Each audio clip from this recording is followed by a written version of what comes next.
শুভ দুপুর বন্ধুরা, আবার চলে এলাম একটা বড় ভিডিও নিয়ে তোমাদের সাথে কিছু কথা শেয়ার করতে। যেখানে আমি রান্না দেখাতে দেখাতে আমি বিভিন্ন ধরনের কথা শেয়ার করি। সেটা আমাদের সমাজ সংসারের বলো, আশেপাশের বলো, সব রকম কথাই আমি তোমাদের সাথে শেয়ার করি। তো আজকেও একটা কথা শেয়ার করবো, সেটা হচ্ছে আমাদের এই হাউস ওয়াইফদের কথাই। আমাদের এই হাউস ওয়াইফদের একটু নিজের পায়ের তলার মাটিটা একটু শক্ত করা দরকার, সেই বিষয়ে একটু বলবো। যেটা হচ্ছে আমার দৃষ্টিভঙ্গি থেকে সেটাই মনে হয়, সেটা হচ্ছে তোমরা যদি একমত হও বন্ধুরা, তাহলে আমাকে কমেন্ট করো আমার ভিডিওটা দেখার পরে। তো যেটা আমি বলছি, 2010 সালের আগে যারা আমরা পড়াশোনা করেছি, স্কুল কলেজে গেছি, তো তখনকার মা বাবাদের একটাই ভাবনা চিন্তা ছিল যে মেয়ে গ্র্যাজুয়েশন কমপ্লিট করবে, মেয়েকে একটা ভালো পাত্রের হাতে পাত্রস্থ করা হবে। তা হ্যাঁ, তখনকার সময় মেয়েরা কি চাকরি করতো না? হ্যাঁ, করতো, খুব রেয়ার, খুবই রেয়ার। তো ম্যাক্সিমামটাই গ্র্যাজুয়েশন বা এমএ করার পরে মেয়েকে পাত্রস্থ করা হতো। তো মেয়েকে তো বিয়ে দিয়ে দেওয়া হলো, মেয়ে তো চলে এলো শ্বশুরবাড়িতে, হয়ে গেল ভেতো হাউসওয়াইফ। সে স্বামী, সংসার, সন্তান ছাড়া তো সে কিছুই জানে না।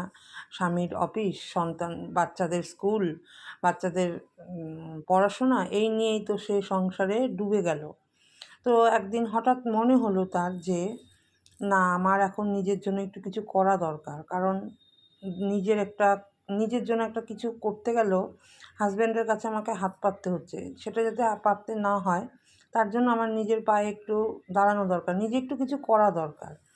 তো তারপরে এটা ভাবনা চিন্তা করার পরে কী করা যায়, এখন কী করা যায় বলতে, আমরা যারা পড়াশোনা করেছি, হাউসওয়াইফ হয়ে গেছি, ভেতো হাউসওয়াইফ, তারা কিন্তু এখন বাইরের জগতে গিয়ে আমরা কিছু করতে পারবো না।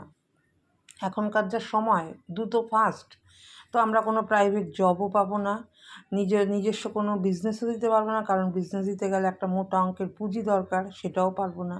তো কী করা যায় ভাবতে ভাবতে এই যে আমাদের ফেসবুক এত বড় একটা প্ল্যাটফর্ম দিয়েছে, ফেসবুক, ইউটিউব, ইনস্টাগ্রাম। তো এইখানেই এখন আমরা সব হাউসওয়াইফরা চলে এসেছি। এখন এখান থেকেই আমরা নিজে পায়ে দাঁড়ানোর চেষ্টা করছি। তো এখানে অনেকটাই স্ট্রাগল করতে হয়, স্ট্রাগল করে তারপরে নিজেদের পায়ে দাঁড়ানোর একটা রাস্তা পাওয়া যায়। হ্যাঁ, এখানে প্রচুর স্ট্রাগল, প্রচুর সময় দিতে হয় একটা হাউসওয়াইফের পক্ষে। হয়তো সব সময় হয়তো সময় হয় না, কিন্তু ধৈর্য ধরে এখানে কাজ করতে হয়। ধৈর্য ধরে কাজ করতে পারলেই এখানে সাকসেস হওয়া যায়।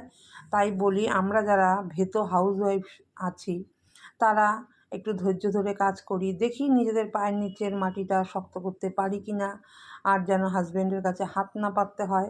তাই সবাই ধৈর্য ধরে কাজ করো, একদিন সাকসেস আমরা হবই, তাই না?